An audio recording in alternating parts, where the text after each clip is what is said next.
Bonjour, nous sommes le dimanche 11 janvier 2026 et le sujet est un vol de cuivre qui a mal tourné aux États-Unis au début de cette année 2026.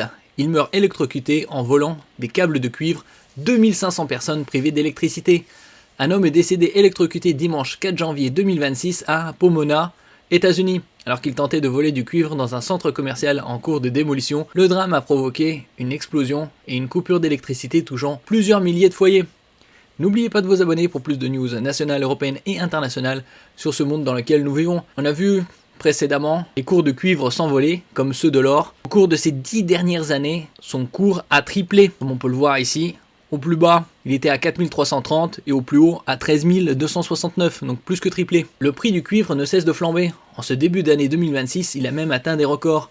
Le métal rouge a dépassé pour la première fois la barre des 13 000 $ la tonne. Actuellement, 1 euro, c'est environ 1,18 $.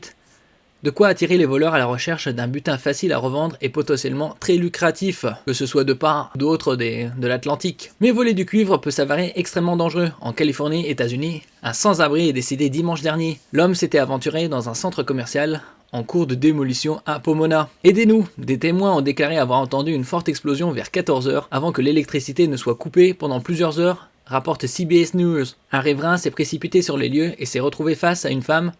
Elle n'arrêtait pas de dire « aidez-nous » et je me suis dit « qu'est-ce que je suis censé faire ?» Un ouvrier présent sur place a indiqué que ce n'était pas la première fois que quelqu'un tentait de voler du cuivre sur le site de démolition. C'est un peu comme les vols de cuivre sur les lignes de chemin de fer chez nous. Selon lui, un groupe de sans-abri s'est installé depuis plusieurs mois dans le centre commercial vide. Évidemment, nous les expulsions pour des raisons de sécurité, mais ils reviennent à chaque fois.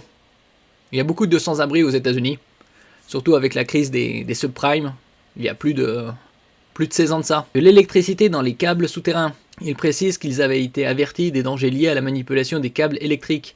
Car si l'électricité avait été coupée en surface, les câbles souterrains, là où l'homme a été électrocuté, étaient toujours sous tension. L'explosion provoquée par l'électrocution de la victime a entraîné une panne de courant dans la ville.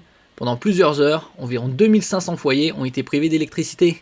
La police a ouvert une enquête. Et donc en ce qui concerne par exemple l'Hexagone, les lignes ADSL vont être retirées progressivement par l'opérateur national Orange, qui permettra de récupérer des milliers et des milliers de tonnes de lignes de cuivre.